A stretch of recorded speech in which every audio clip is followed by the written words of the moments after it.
Nessa aula de hoje vamos olhar equações diferenciais e equações de diferenças, que fornecem uma maneira implícita, de descrever um sistema, de descrever a relação entre a entrada e a saída de um sistema. Então, no caso, vamos colocar aqui um exemplo, no caso de uma equação diferencial de primeira ordem, a gente pode escrever aqui esse exemplo, que a gente tem a relação entre a entrada e a saída, dada por essa equação. Então esse aqui, no caso, contínuo. No caso discreto, uma equação de diferenças. Então a equação de diferença de primeira ordem vai envolver apenas a diferença de primeira ordem. Então aqui, no caso, só o valor de y atrasado de uma amostra. Então aqui um exemplo de uma equação de diferenças,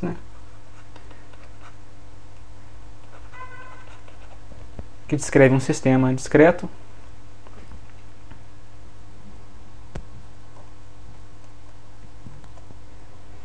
Bem, e sistemas que são descritos por equações de diferenças ou uma equação diferencial, são muito comuns, Então, como vocês já devem ter visto, em equações diferenciais da disciplina. Então, você pegar um circuito RC, por exemplo, um sistema massa-mola, um sistema que faz uma média móvel, um filtro digital, todos eles são descritos por equações de diferenças ou equações diferenciais, dependendo se for contínuo ou discreto.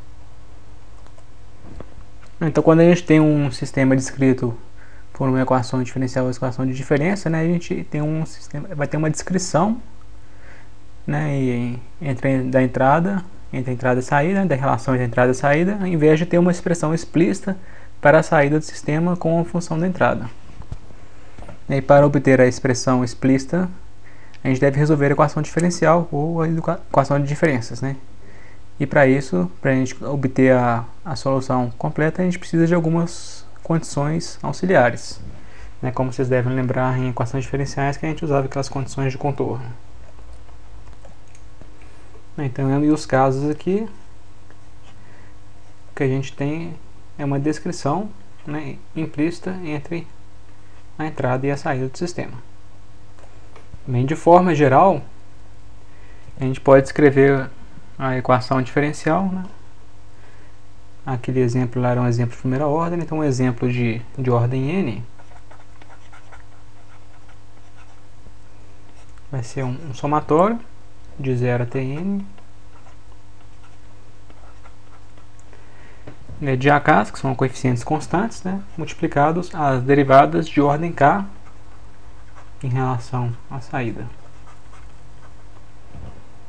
Isso igual um somatório de 0 até n. Então aqui o bk são os coeficientes constantes que multiplicam as derivadas de ordem k da entrada. Então a gente fala que essa equação diferencial é de ordem n, porque é o maior grau da derivada em relação à saída y.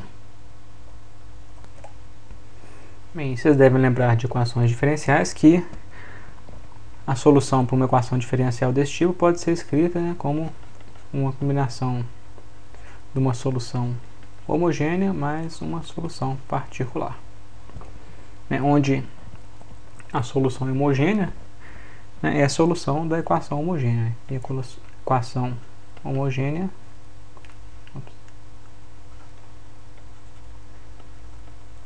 é essa equação aqui.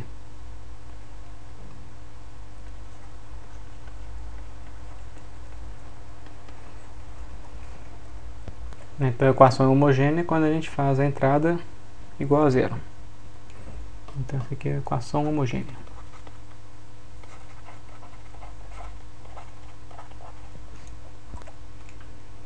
Então o que a gente falou aqui?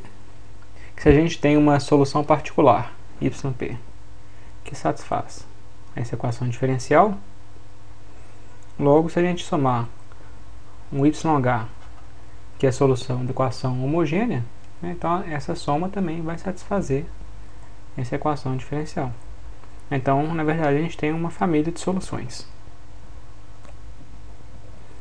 Aí, dada essa equação homogênea, a gente pode supor, né, claro que não é uma suposição qualquer, mas vamos supor que a solução da equação homogênea é a elevado a st. E essa suposição que a gente faz, na verdade, é porque a gente sabe que exponencial complexa são autofunções de equações diferenciais.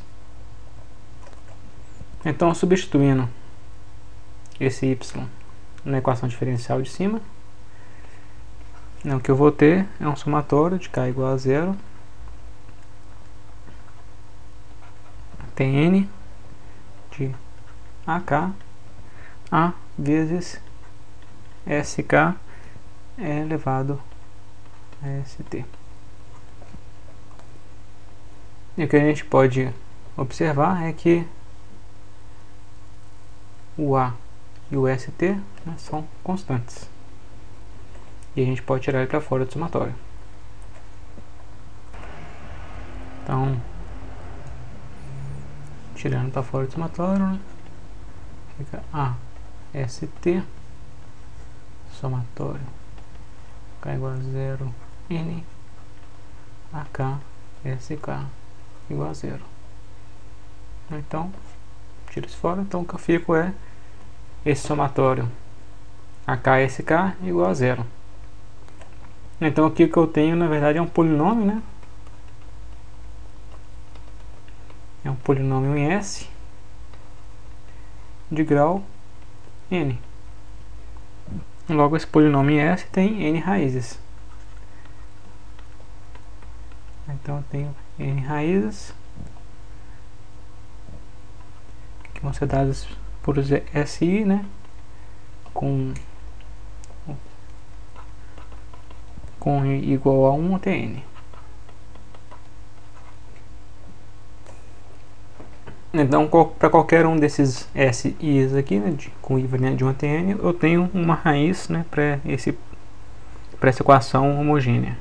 Então, isso significa que qualquer combinação linear que eu pegar, né, então, eu vou pegar um y, a solução da equação homogênea como sendo uma combinação linear daquelas funções, né, onde eu estou usando aqueles S1 até do I, SI do I igual a 1 até N. Então, qualquer combinação linear deste tipo, né, envolvendo aqueles S que são raízes,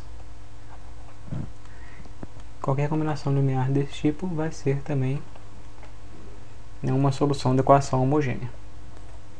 E para determinar a solução, a gente vai precisar de N condições auxiliares.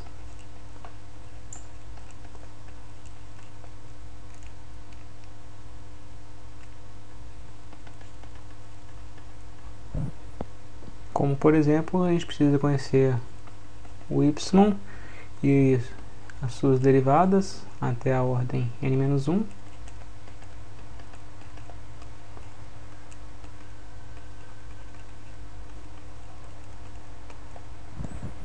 Em algum ponto. Então, a gente conhecendo essas n condições, a gente tem como determinar qual que é a solução. Para o sistema ser linear, a gente precisa que as condições iniciais sejam nulas.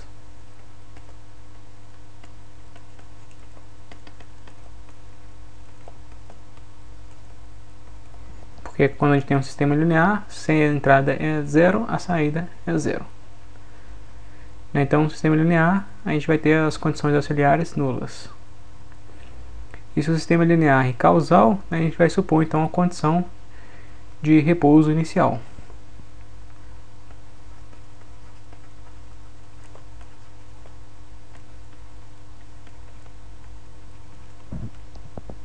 Ou seja, a gente vai falar que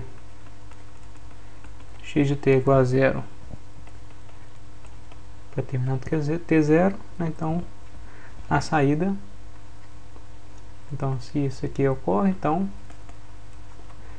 a saída y de t vai ser igual a zero para determinado t0. Então essa é a condição de repouso inicial.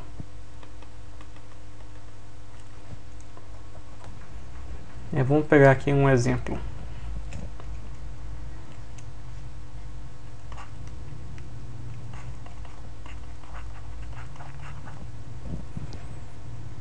Vamos pegar uma equação diferencial de primeira ordem.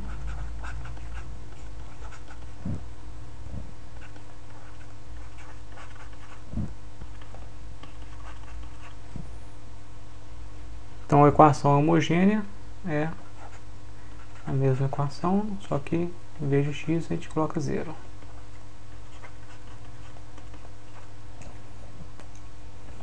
Então essa aqui é a equação homogênea.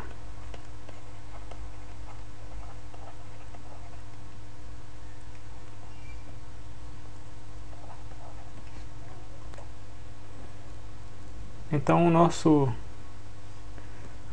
entre aspas, chute para qual que seria a solução da equação homogênea seria uma exponencial complexa, 1 elevado a st.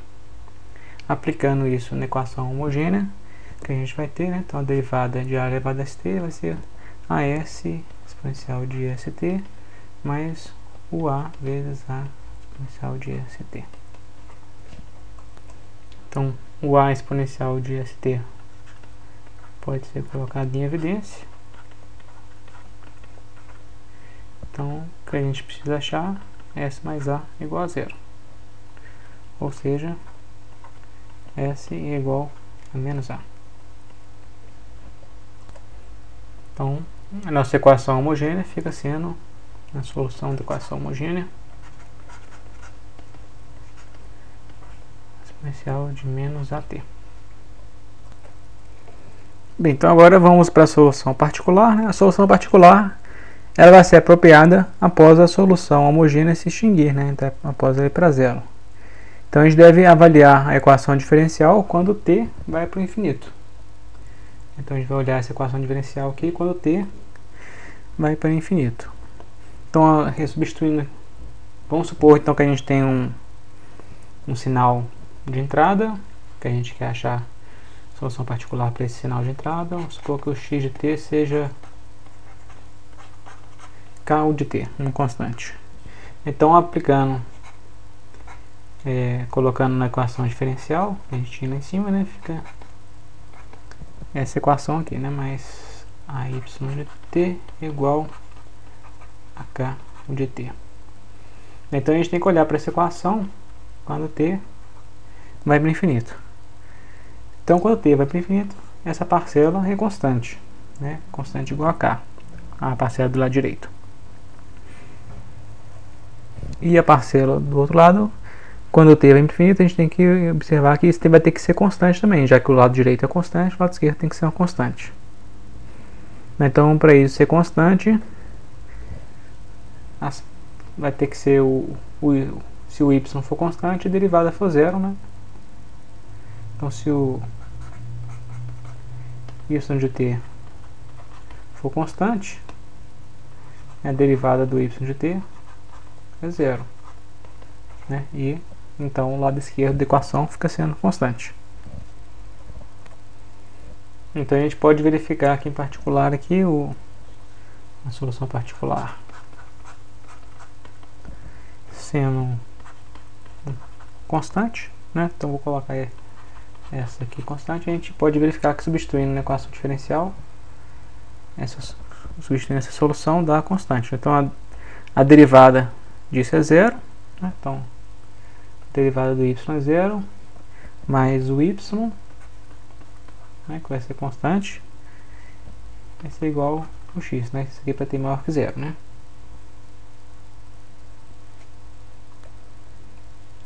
A vezes y, né? A vezes y. Então a gente verificou que essa solução y de p aqui realmente é a solução da equação diferencial, né? Então é uma solução particular. Então a solução y é a soma da solução particular com a solução homogênea, né? A solução particular que a gente acabou de achar é essa aqui, e a solução homogênea que achamos previamente era esta aqui.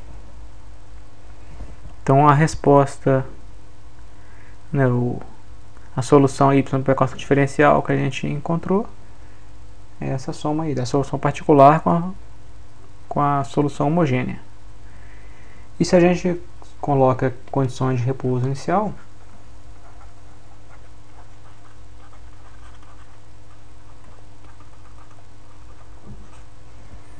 né, o que a gente vai estar impondo é que no instante zero, o y zero, né, ou seja,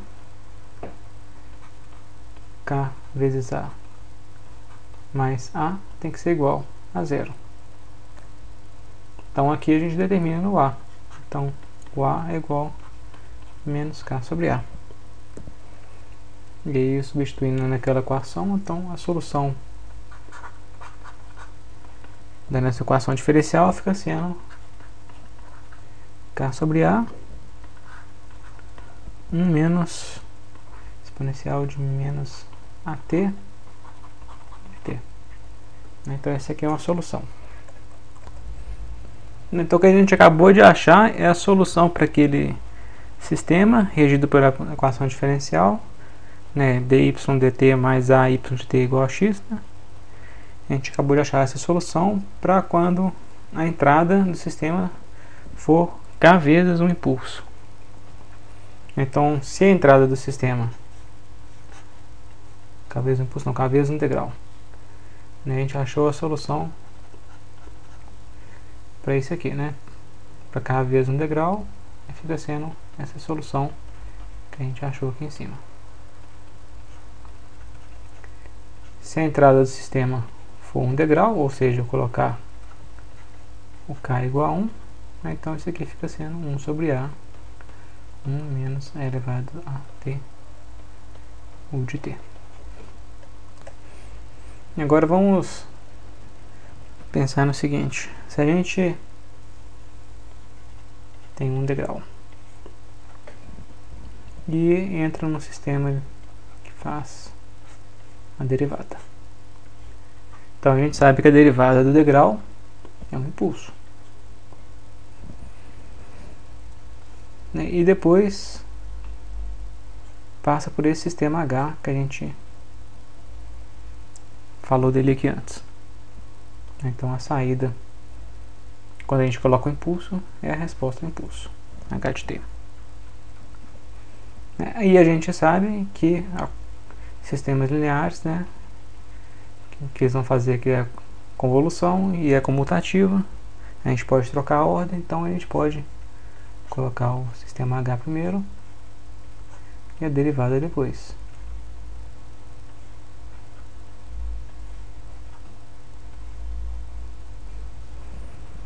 Então se eu entro com um degrau aqui, o que eu tenho é a resposta degrau, que a gente costuma chamar de S de t, né? S de step.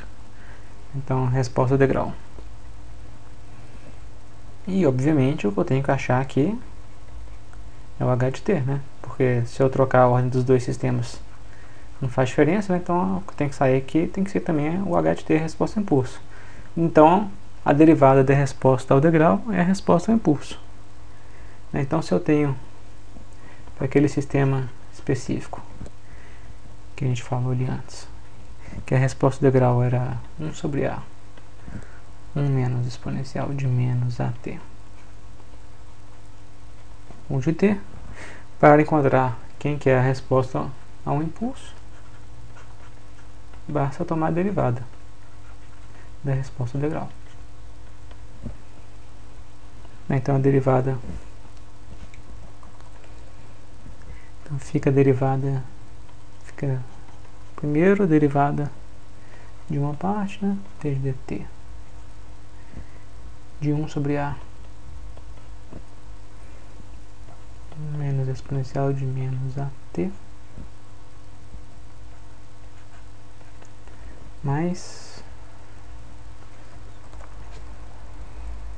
mais continuar aqui embaixo,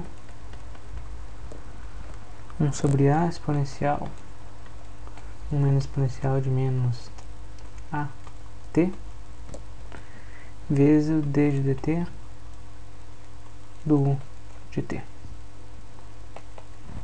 Isso aqui vai ser igual. Então essa primeira parte aqui, 1 sobre a vezes 1 é constante, então a derivada é zero. Depois 1 sobre a vezes menos exponencial de menos at. Então, exponencial, a derivada da exponencial de menos at, né, é menos a exponencial de menos at. Aí o menos a com menos fica a. Com 1 sobre a dá 1. Então fica exponencial de menos at vezes o de t. O de t está aqui, né? E a outra parte, né? Então fica esse 1 sobre a exponencial de menos at, derivada do degrau é o impulso, né? Então fica isso aqui.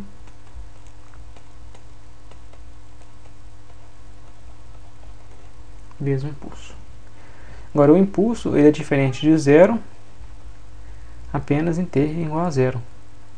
Quando t for igual a zero, exponencial de menos at dá 1. Então 1 menos 1, 0. Então esse aqui dá 0. Esse termo dá 0. Então fica apenas exponencial de menos at o de t. Então, conhecendo a resposta ao degrau, a gente pode encontrar a resposta ao impulso simplesmente fazendo a derivada. Agora vamos fazer alguns mesmos procedimentos para equação de sistemas discretos. Então, sistemas discretos, no caso discreto, o equivalente da equação diferencial é a equação de diferenças.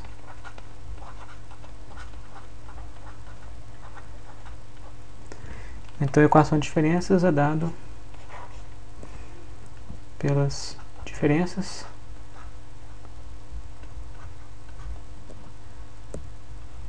Então essa aqui é uma equação de diferenças de ordem n. Aqui é a maior diferença em y. Então a equação é basicamente a mesma coisa, só que ao invés da gente ter as derivadas, temos as diferenças. E os procedimentos que a gente utiliza são os mesmos. Então para achar a solução, a gente vai falar que a solução é uma combinação, né, de uma solução homogênea com a solução particular, né? Então a solução homogênea é a solução que atende a essa equação de diferenças, né, quando o lado direito da equação é igual a zero. Então essa aqui é a equação homogênea.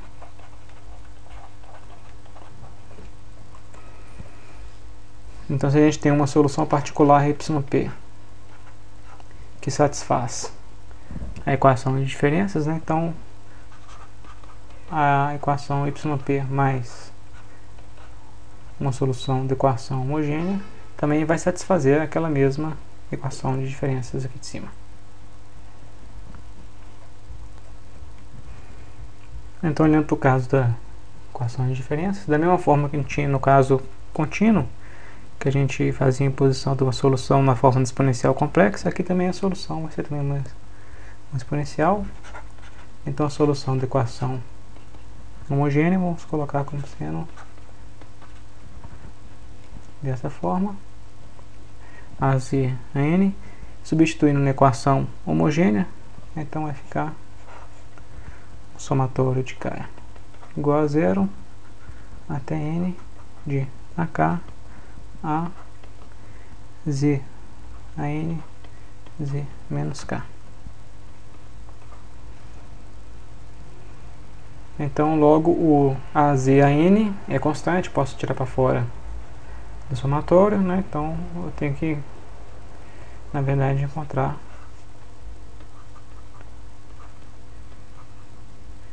quem são os z's que satisfazem essa equação. Então eu tenho um polinômio aqui em z,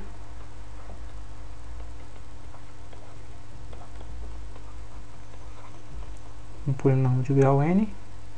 Então eu terei n raízes, né, que são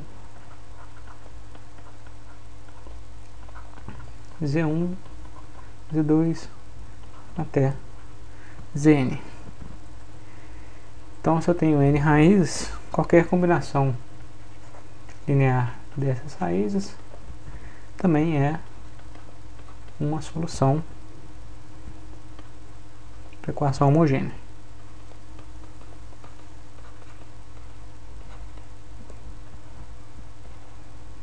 Então, qualquer combinação linear desse tipo das n raízes é uma solução para equação homogênea.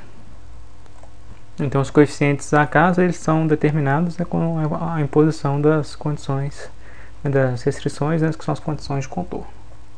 Então, da mesma forma, para a gente encontrar a solução completa para a equação, a gente vai precisar de n condições auxiliares, né, para determinar os coeficientes A1 a n, né, como, por exemplo, a gente precisa das condições auxiliares.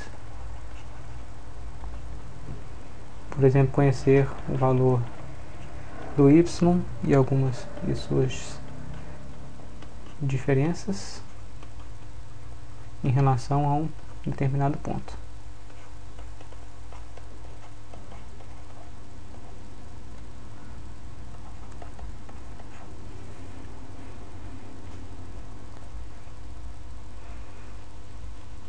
Da mesma forma, um sistema linear, né? Então nós vamos colocar condições auxiliares nulas e o sistema causal linear variante no tempo.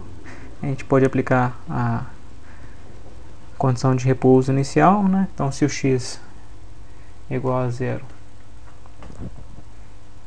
x de n igual a zero para n menor do que n0, né? Então o y também vai ser igual a zero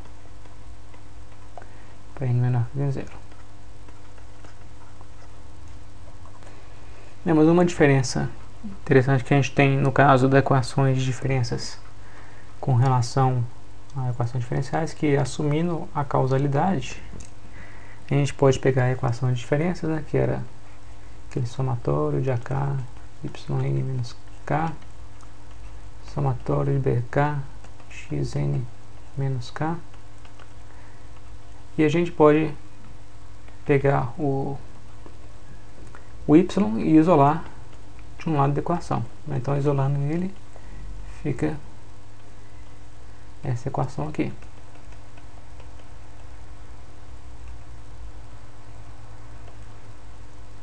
Menos.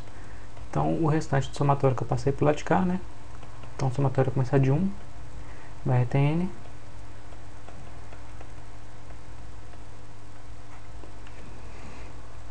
Então, é interessante quando eu tenho escrever a equação de diferença dessa forma, que aqui eu tenho uma maneira implícita, né, de fazer um algoritmo recorrente para encontrar a solução do y de n, né, conhecendo as amostras da entrada e do x. Então eu posso, se eu conheço, colocando a condição de repouso inicial, né, eu coloco que o x é zero até um certo ponto, né, até quando o x deixa de ser diferente de zero, né, então a partir daí eu posso usar a equação de recorrência para poder determinar a saída. Vamos pegar aqui um exemplo. Uma equação de diferença de primeira ordem. Vamos escrever ela como... Então, daquela primeira forma, ela seria escrita assim, né? Colocando o x de um lado e o y do outro. Mas aí que a gente falou que a gente pode escrever a equação de diferenças dessa forma, né? Passar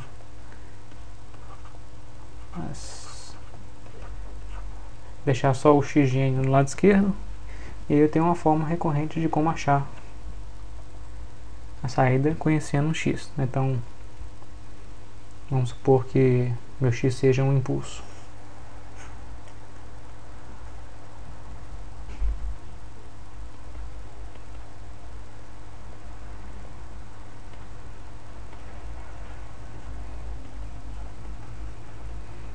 X igual a impulso.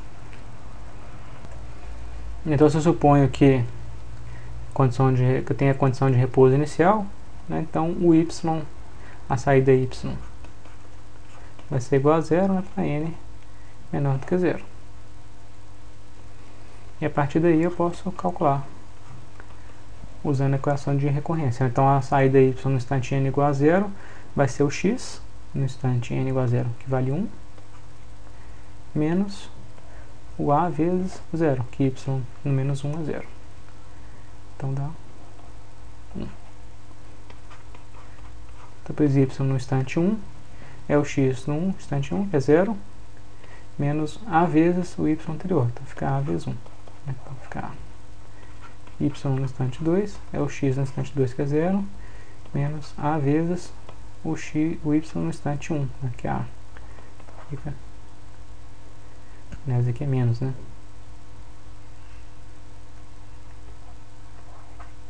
Menos a.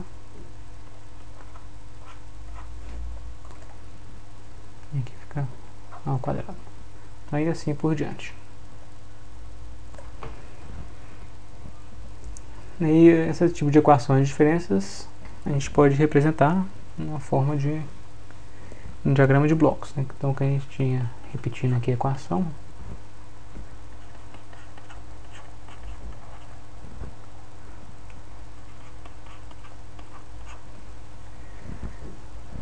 Então, que a gente tem aqui a entrada x,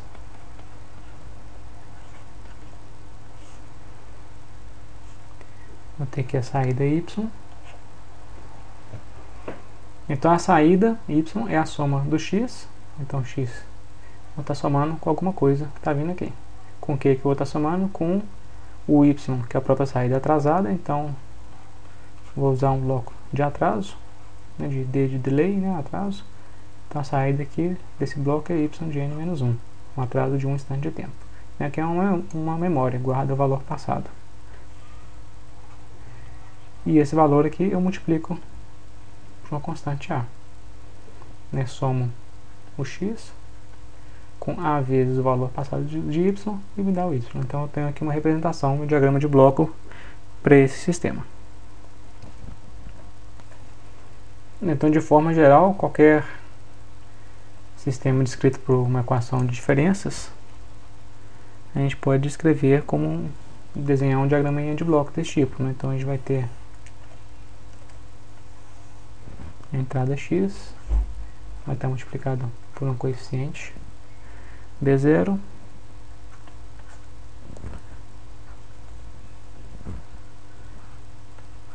e a gente soma os atrasos, os x atrasados, multiplicados por seus respectivos coeficientes. B1, então aqui é o aqui é a entrada x, então aqui é o x de n-1. Depois eu coloco mais um bloquinho de atraso, aqui eu tenho x de n-2. Vai estar multiplicado pelo 1b2. Então eu posso crescer aqui para baixo indefinidamente, dependendo de quantos blocos mais eu vou ter. Em quantos mais termos de atraso de x vou ter para compor, né, aquela equação de diferenças. E eu somo, né, as saídas atrasadas, né? Então eu tenho que pegar a saída y e somar os valores atrasados dela, né? Então aqui é y n-1, eu vou somar. Aí a gente lembra que, né, aquela equação ela aparece com coeficiente negativo. Então eu vou somar esses termos. Então eu vou somar também o termo yn-2, etc, né? O termo yn-2, né, está multiplicado por menos a2, e todo mundo depois eu multiplico por 1 sobre a, né? 1 sobre a 0. Então aqui vou ter quantos termos mais eu quiser para compor aquele somatório em y. Então a gente pode ver esse sistema, né? Se eu olhar aqui, isso aqui eu tenho aqui um sistema e aqui é outro sistema. Ou seja, eu posso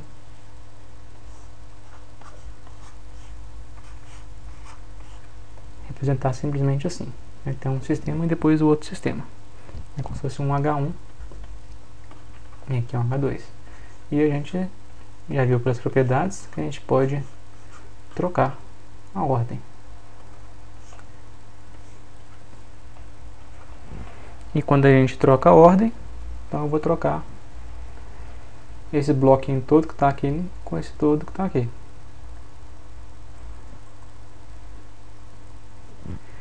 E aí, trocando a ordem, então o X continua aqui, né? Aí eu vou trocar aqui a ordem.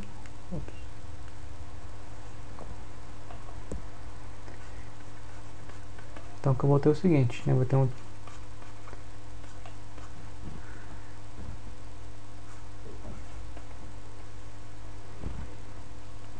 então aqui eu vou ter aquele 1 sobre a 0, né?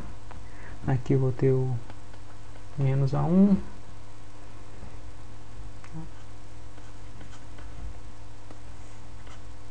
Aqui o menos A2, etc. E aqui também do outro lado a mesma coisa, só que em relação ao X. Então aqui vai ter o D1.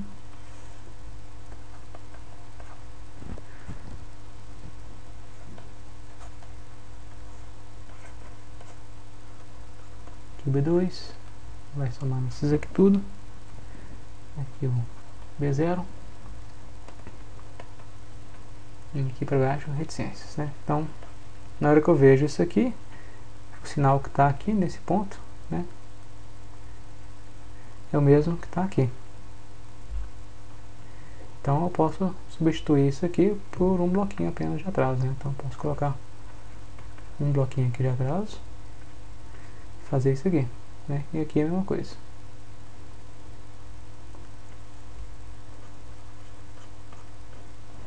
Então quando eu faço isso eu estou economizando memória. Eu vou precisar da metade dos bloquinhos de memória de fase atraso do que eu precisava anteriormente. Bem, então por essa aula vamos ficar por aqui.